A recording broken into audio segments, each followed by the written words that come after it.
भाषा ही नहीं, हमारी पहचान भी है। तो आइए हिंदी बोलें, हिंदी सीखें और हिंदी सिखाएं। आप सभी को हिंदी दिवस की हार्दिक शुभकामनाएं। संविधान सभा ने 14 सितंबर 1949 को देवनागरी लिपि में लिखी गई हिंदी को भारत की आधिकारिक भाषा के तौर पर स्वीकार किया था। इस दिन देश के पहले प्रधानमंत्री पंडित जवाहरलाल नेहरू की सरकार ने हर साल 14 सितंबर को हिंदी दिवस के रूप में मनाने का फैसला लिया था। हिंदी की बढ़ती लोकप्रियता का प्रमुख कारण था हिंदी दुनिया की चौथी सबसे अधिक बोले जाने वाली भाषा बन गई। आंकड़ों के अनुसार दुनिया भर में 70 से 80 करोड़ लोग हिंदी बोलते हैं और 70% भारतीय हिंदी पढ़ते और लिखते व बोलते समझते भी हैं। हिंदी दिवस आधिकारिक भाषा को बढ़ावा देने और प्रचारित करने को हम समर्पित हैं। हिंदी दिवस मनाने का उद्देश्य लोगों को इस बात से रूबरू कराना होता है कि जब तक वे पूरी तरह से हिंदी का उपयोग नहीं करेंगे तब तक हिंदी भाषा का विकास नहीं होगा।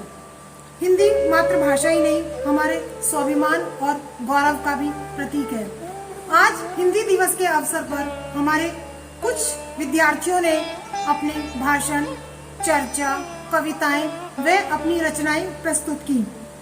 वाद विवाद प्रतियोगिता जिसमें विद्यार्थियों ने बहुत ही उत्साह के साथ अपना सहयोग किया और हिंदी दिवस को पूर्णतः सम्माननीय तरीके से समापन किया। मेरा नाम धनंजय है, मैं कक्षा 3 की छात्रा हूँ।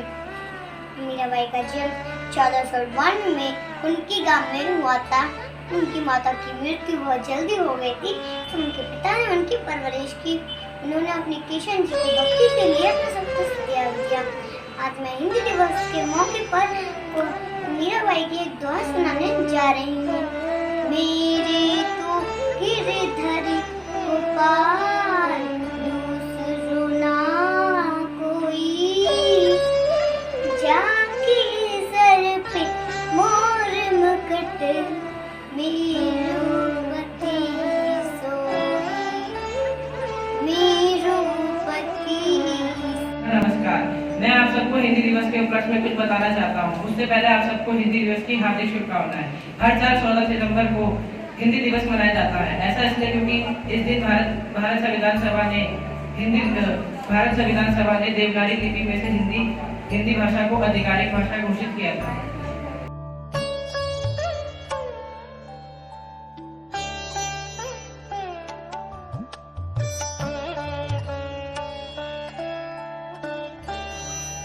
छोटे बच्चे हम नादा पूजा करते हैं भगवान, फूल हमारे तुम रखे हैं, हमको बुद्धि दे देना, हमें बड़ा दिल कर देना।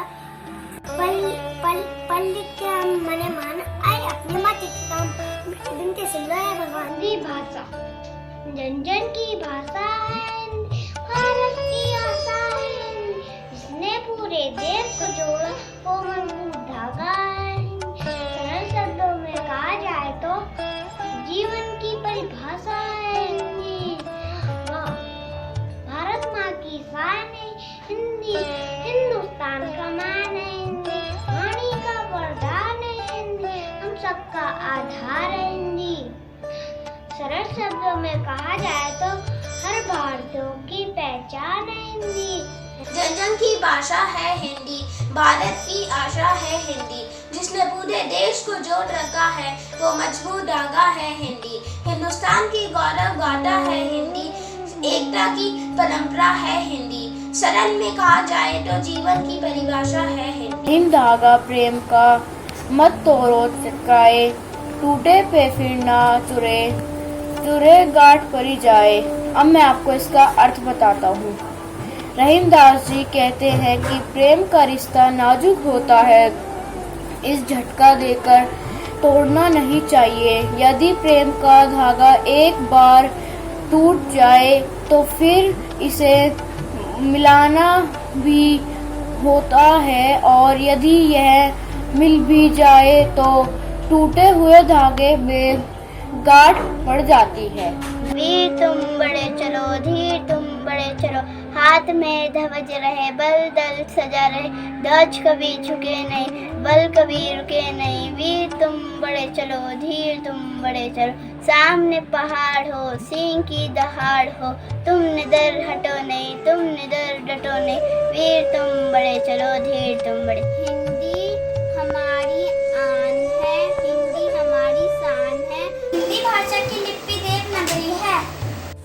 सुप्रभात, मेरा नाम शुभ गुप्ता है, मैं कक्षा 7वीं का छात्र हूँ। हिंदी दिवस में मैं कुछ अपनी पंक्तियाँ प्रस्तुत करने जा रहा हूँ। एक दौर में जो सबको बांधती वह हिंदी है, हर भाषा को सगी बहन जो मानती वह हिंदी है, भरी पूरी हो सभी बोलियां यही कामना हिंदी है, गहरी हो पहचान आपसी यही साधना हिंदी है। धन्यवाद। सुप्रभात, मेरा नाम लक्ष्य गोयल है, मैं कक्षा 7वीं का छात्र हूँ।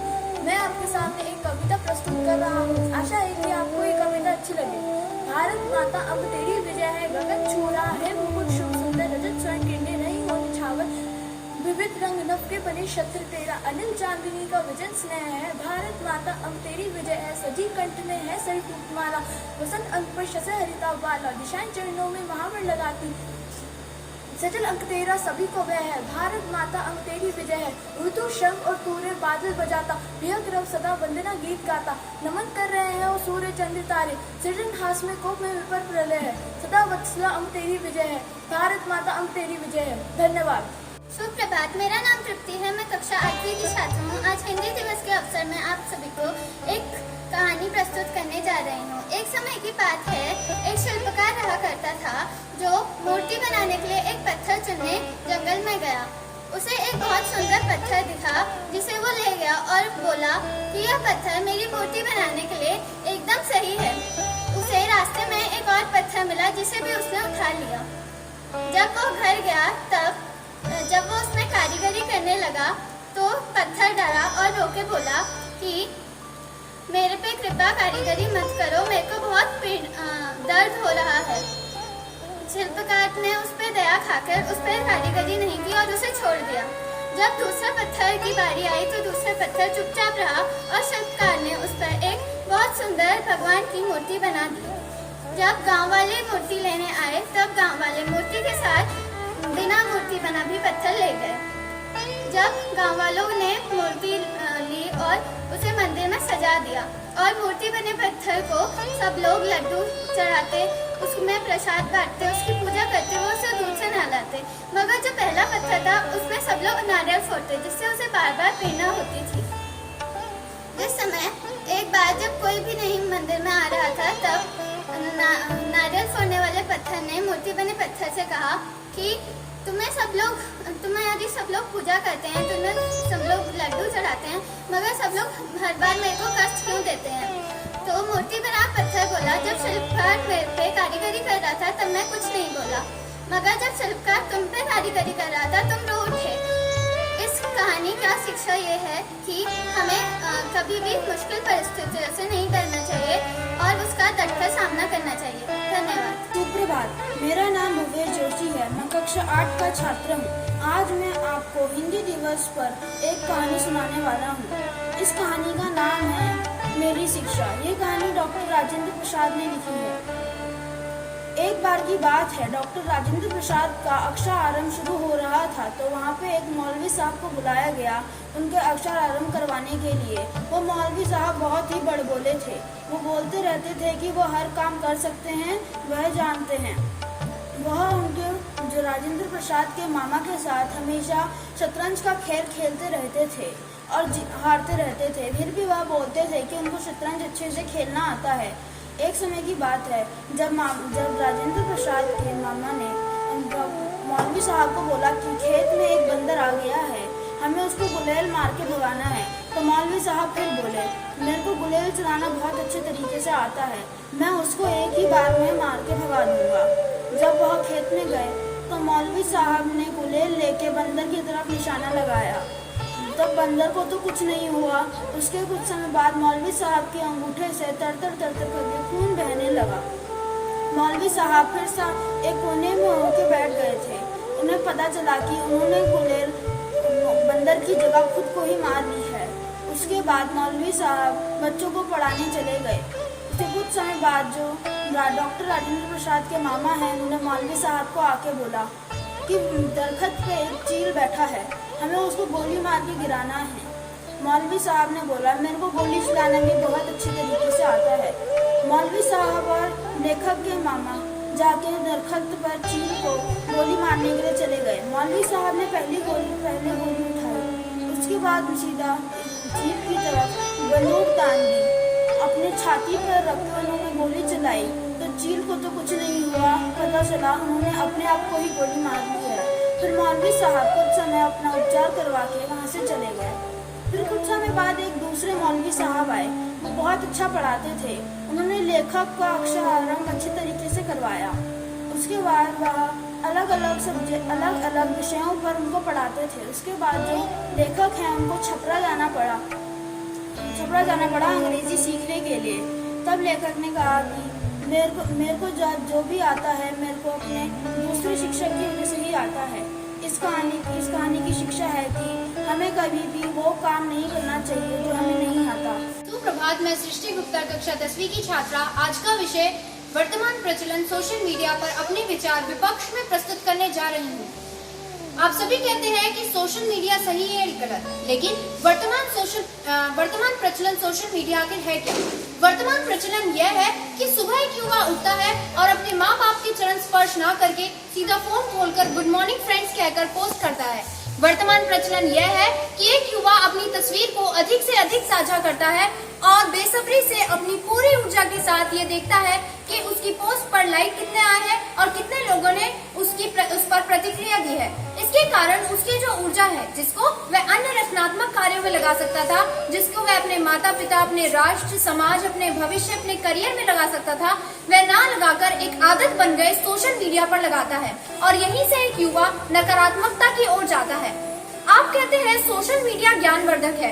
सोशल मीडिया से हमें तरह तरह के ज्ञान अर्जित किए जा सकते हैं, लेकिन मैं आप सभी को बता देना चाहती हूँ कि सोशल मीडिया पर कोई भी कुछ भी लिखने के लिए व कुछ भी पढ़ने के लिए स्वतंत्र है। तो ऐसे में उलझन की स्थिति पैदा होती है और उलझन हमेशा नकारात्मकता की ओर ले जाती है। आज एक युवा इस बात से चिंतित है कि सोशल मीडिया पर उसकी स्थिति क्या है, सोशल मीडिया पर उसके फॉलोअर्स कितने हैं, उसकी साझी की गई तस्वीरों पर लाइक कितने हैं, और यदि उसके लाइक उसके दोस्त से कम है तो वह चिंतित हो जाता है, वह डिप्रेस हो जाता है और यही वह नकारात्मक बन जाता है। आगे मैं कहना चाहूंगी कि सभी कहते हैं कि सोशल मीडिया से दोस्तों व रिश्तेदारों से अच्छा संबंध बना रहता है, पर मैं ये कहना चाहूंगी कि फीलिंग हैप्पी विद 49 अदर्स कहकर आप उनसे काल्पनिक संबंध बना रहे हैं, वास्तविकता कुछ और ही है। इसलिए इसी तरह एक युवा नकारात्मकता की ओर चलता जा रहा है और यही मैं अपने विपक्ष के तर्कों का खंडन करते हुए मैं पक्ष की अधिवक्ता ये सिद्ध करती हूँ कि सोशल मीडिया वर्तमान युवा को नकारात्मकता की ओर ले जा रहा है, क्योंकि वह अपना पूरा समय व ऊर्जा सोशल मीडिया पर लगा रहे हैं, जबकि अन्य कार्यों में नहीं लगा रहे हैं। धन्यवाद। नजाकत को नजरअंदाज नहीं कर सकते, हम भविष्य इसका तकनीक में पिछड़ नहीं सकते। कलाम की नजरों से देखो तो सुखद सवेरा आ रहा है, कलाम की नजरों से देखो तो सुखद सवेरा आ रहा है। नजरें ना सही नजरें बदल के देखो, नजरें ना सही नजरिया बदल के देखो। सुप्रभात आदरणीय प्रधानाचार्य, शिक्षकगण एवं मेरे सभी सहपाठियों। मैं लगातार कक्षा 11वीं का छात्र आज आप सभी के सामने सोशल मीडिया के वर्तमान प्रचलन के पक्ष में अपने विचार प्रस्तुत करना चाहूँगा। सोशल मीडिया एक शब्द है जिसके बारे में हमें समझना अति आवश्यक है। सोशल मीडिया एक सशक्त माध्यम है जिसके द्वारा एक आम आदमी आप बीती से लेकर राजनीति, राजनीति से लेकर आप बीती, साहित्य से लेकर सिनेमा और देश से लेकर विदेश तक की खबरों का साझेदार बनता है। सोशल मीडिया आजकल हर कोई काम के लिए ऑनलाइन होना अति आवश्यक हो गया है। जो तकनीक आपको परीक्षा के फॉर्म भरवाती है, जो तकनीक आपको स्टडी मटेरियल्स उपलब्ध कराती है, जो तकनीक आपको फोन को क्लासरूम तक में बदल देती है, भला वो तकनीक किस तरह आपको नकारात्मक दिशा की ओर ले जा सकती है? यह प्रश्न मैं अपने विपक्षी साथी से पूछना चाहूंगा कि यह तकनीक भला आपको किस तरह नकारात्मक दिशा की ओर ले जा सकती है? महोदय, जिस तरह नोटबंदी से लेकर सर्जिकल स्ट्राइक तक, जो बाइडेन के समर्थन समारोह से लेकर लोकसभा चुनाव के रिजल्ट तक हर तरफ ही तकनीकी का बोलाबाला है। तकनीक के बिना सब कुछ संभव नहीं है। तरफ तो हम डिजिटल इंडिया की बात करते हैं तो दूसरी ओर सोशल मीडिया की उपयोगिता को भूल जाना नितांत गलत है। ये कार्य नितांत गलत है। सोशल मीडिया के बिना डिजिटल इंडिया भी संभव नहीं था। आज हम देखें, अंत में मैं अपनी बात यही कहकर समाप्त करना चाहूँगा कि दिया बुझे तो दोष हवा को देने से पहले, दिया बुझे तो दोष हवा को देने से पहले तेल और बाती को देख लिया करो। दिया बुझे तो दोष हवा को देने से पहले तेल और बाती को देख लिया करो। सूरज की गर्मी को कोसने से पहले सिर पर एक छाता तान लिया करो। हर चीज में कमियां निकालने वालों, कभी उसकी खूबियां भी पहचान लिया करो।